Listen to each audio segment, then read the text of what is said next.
मित्रों नमस्कार। अभी ट्रंप ने एक समिति बनाई है बोर्ड ऑफ पीस गाज़ा के लिए इसका निर्माण किया है और 50 देशों को इसमें आमंत्रण उन्होंने दिया था, जिसमें 19 देश यहाँ पर शामिल हुए। एक तो इसका जो समय रहा बहुत अच्छा नहीं रहा और ये टोटल ही इनकी फ्लॉप होने वाली है, ऐसे गृहयोग संकेत दे रहे हैं। और दूसरे ट्रंप ने इस समिति का जो निर्माण किया है, वो निर्माण व्यक्तिगत रूप से किया है और अपने अहंकार को संतुष्ट करने के लिए किया है। एक कारण तो ये भी है कि अंतर्राष्ट्रीय लेवल पर जब कोई काम किए जाएँ और उसमें इस प्रकार का अहंकार शामिल हो, तो वो चीज़ें तो फ्लॉप हो जाती हैं। और दूसरा, यूएन भी 2028 तक अपना अस्तित्व खो बैठेगा, ये भी ग्रहयोग यूएन की कुंडली से मालूम पड़ते हैं।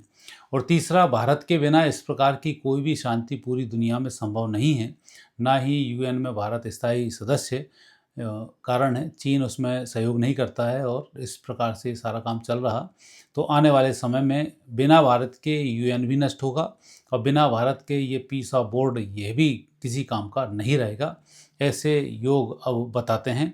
और आने वाले समय में भारत ही इस प्रकार का कोई एक अंतर्राष्ट्रीय संगठन तैयार करेगा, उस संगठन के अंतर्गत ये सभी लोग आएंगे, फिर पूरी दुनिया में शांति होगी। तो कुल मिलाकर कहने का तात्पर्य यह है कि कितने भी ये ऐसे संगठन खड़े कर लें, बिना भारत के सभी संगठन शून्य होने वाले हैं। यदि हम यूएन की कुंडली को देखते हैं तो यूएन की कुंडली में जो ग्रहयोग बन रहे हैं वो अब केतु की महादशा है। यूएन में वृश्चिक लग्न है, केतु दूसरे स्थान पर, चंद्रमा है सप्तम भाव में, राहु अष्टम भाव में, मंगल शनि भाग्य स्थान पर हैं, सूर्य गुरु हैं एकादश भाव में, सूर्य गुरु शुक्र हैं एकादश भाव में, सूर्य बुध हैं द्वादश भाव में। केतु की महादशा है और ये महादशा इनको चल रही है 2021 से 2028 तक यह महादशा चलेगी। कुटुंब की महादशा है, कुटुंब में टूटने के पूरे पूरे आसार हैं और मुझे तो लगता है कि 2028 तक आते आते यूएन पूरा ही अपने अस्तित्व को खो बैठेगा, ऐसे उसके ग्रहयोग बता रहे हैं। और दूसरा, अब हम देखते हैं ये जो बोर्ड बनाया है इन्होंने शांति के लिए, ये एक शांति के बोर्ड में तो सबसे पहले तो अहंकार की बू खुद ही आती है कि ट्रंप ने अपने व्यक्तिगत की, जब तक रहेगा तब तक ये खुद अध्यक्ष बनेगा, तो इनका व्यक्तिगत ट्रंप है, ट्रंप का व्यक्तिगत ये संगठन बन रहा है पहली बात। और दूसरा, इसमें इनके दामादों को, लड़कों को, इन लोगों को भी बहुत सारे अधिकार, इसमें बहुत अधिक आजीवन देने के भी इसमें प्रावधान है। और अभी मैंने एक वीडियो बनाया था कि इसमें जितने भी तामसिक देश हैं वो सब इकट्ठे होंगे और आप देख रहे होंगे कि इसमें तामसिक देशों की ही पूरी लिस्ट है जो इसमें बने हुए हैं, सिर्फ चीन को छोड़कर। चीन इसलिए क्योंकि वो एक अपनी अलग सत्ता बताना चाहता है, ट्रंप से अलग हटकर, और ट्रंप को कुछ ना कुछ चैलेंज भी देना चाहता है कि मेरे बिना तुम्हारा कुछ नहीं होने वाला, तो इसलिए ट्रंप वहाँ से अलग है। और भारत की स्थिति तो ठीक है ही कि जो मोदी जी ने स्टेप लिया वो बिल्कुल सही रहा कि हमें इसमें शामिल होने की आवश्यकता नहीं है और फालतू के पैसे खर्च करना, गाया को तोड़ना, गाया को बनाना। जबकि सत्य तो ये था कि इसको यूक्रेन के लिए जो पैसा इसने अभी तक आवंटित नहीं किया है वो कर देना था, ताकि यूक्रेन अपने युद्ध को ढंग से लड़ सके।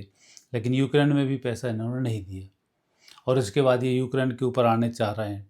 तो नोबल शांति पुरस्कार नहीं मिलने की जो भड़ास है वो ट्रंप इस समिति के माध्यम से निकालना चाहते हैं कि मैं पूरी दुनिया में शांति कराना चाहता हूँ। एक नोबल पुरस्कार विजेता इन्होंने वहाँ बनाया, यूनुस, मोहम्मद यूनुस, बांग्लादेश में। उनने क्या कर लिया? वैसे ही नोबल शांति पुरस्कार लेके ये भी करना चाहता था कि नोबल शांति पुरस्कार मिल जाए, उसके बाद मैं भी उपद्रव खड़ा करता रहूँ, लोग शांति का दूत, शांति का मसीहा मेरे को मानते रहें। और इसी शांति के दूत और शांति के मसीहा बनने की होड़ में ट्रंप ने इस प्रकार की समिति का निर्माण किया है और ये निर्माण टोटली फेल होने वाला है, क्योंकि इसकी शुरुआत ही बहुत ठीक नहीं है।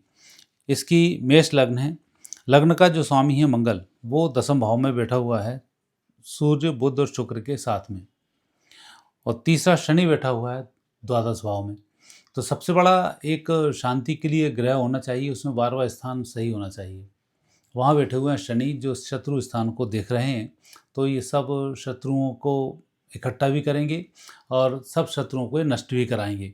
और शनि द्वादश भाव में होता है तो झूठे आरोप चलना, आर्थिक उन्नति में नुकसान होना, कई प्रकार की योजनाओं को फेल होना, ये बहुत सारे संकेत नेगेटिव रूप से वाले प्रदान करते हैं। तो ये स्थिति यहाँ पर बन रही है। और मंगल की स्थिति भी यहाँ बहुत बेहतर नहीं है। हालांकि उच्च राशि के मंगल हैं, लेकिन ये जो मंगल हैं ये उत्तम फल अभी प्रदान नहीं कर रहे हैं और नेगेटिव स्थिति को इनकी ले जाएंगे। तो शुरुआती तौर पर ही अब ट्रम्प और मेहनत करेंगे थोड़ी सी इसमें, लेकिन ये सब इनकी मेहनत फ्लॉप होने वाली है और 2027 तक आते आते ये इनका जो बना है बोर्ड ऑफ पीस गाजा के लिए, ये सब छिन्न भिन्न होता हुआ नजर आएगा। और जो लोग इसमें जुड़ रहे हैं, जो लोग इसमें पैसा दे चुके हैं, उनका पैसा भी इसमें डूब जाएगा और अशांति मिलेगी वो अलग। लेकिन ये एक संकेत और नेगेटिव है भारत के लिए कि आने वाले समय में ये जो देश ट्रंप लेकर पीस के लिए बैठा हुआ है, ये सब भारत के खिलाफ युद्ध लड़ने वाले हैं। इसमें सिर्फ यूएई एक ऐसा देश रहेगा जो थोड़ा सा भारत के पक्ष में रहेगा और वो इनसे अलग भी हो जाएगा। जब जैसे युद्ध बढ़ना शुरू होंगे तो वो अपनी भूमिका एक अलग से खड़ी करना शुरू करेगा, भारत के साथ उसकी विचारधाराएं मिलती रहेंगी। तो इसमें जो नेगेटिव जो संगठन खड़ा हो रहा है, ये जो संगठन है एक दृष्टि से भारत के खिलाफ भी जाने वाला संगठन है।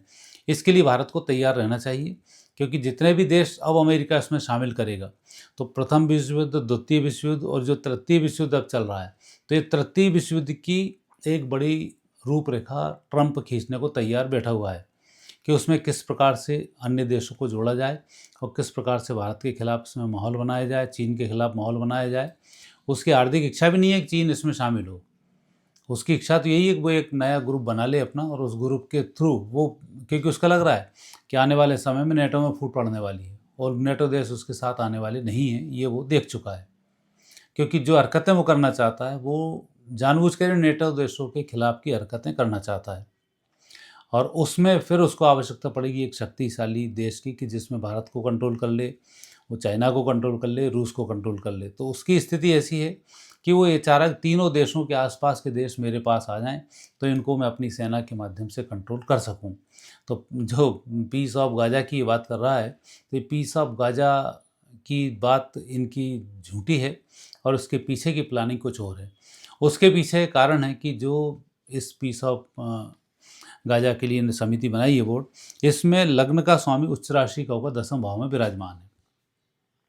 तो ये संकेत प्रदान करता है कि ये जो इसने बोर्ड बनाया है ये व्यवसायिक बोर्ड है और व्यक्तिगत बोर्ड है, खुद के लाभ के लिए बनाया गया ये बोर्ड है, जिसमें कि ये बोल भी रहा है कि मेरे दामाद भी इसमें रहेंगे, बच्चे भी इसमें रहेंगे, खुद के परिवार रहेंगे और फिर इसको चलाएंगे और ये आजीवन सदस्य, राष्ट्रपति हटने के बाद भी इनके ये अध्यक्ष बने रहेंगे।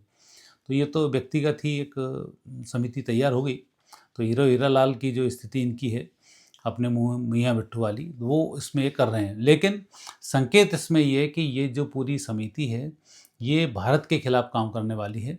इसमें यूएई को छोड़ दिया जाए, बाकी जितने भी देश इसमें शामिल होते जाएंगे ये सब एक न एक दिन भारत के लिए नेगेटिव साबित होंगे। एक न एक दिन से मीन्स 27 और 28 में ही, मतलब मैं 30-40 की बात ही नहीं कर रहा हूँ आपसे। तो जैसे विश्व युद्ध होगा वैसे ये सभी देश एक साथ शामिल होंगे और ये सभी के सभी एक साथ मारे जाएंगे। ये भी है कि ये जो संकेत इसमें मिल रहे हैं, ये संकेत है कि जितने देश इसमें शामिल होने वाले हैं ये सब आने वाले 2027 और 28 के तृतीय विश्व युद्ध में सब हारने वाले हैं, सबके टुकड़े होने वाले हैं, सब निस्तेनाबूद होने वाले हैं।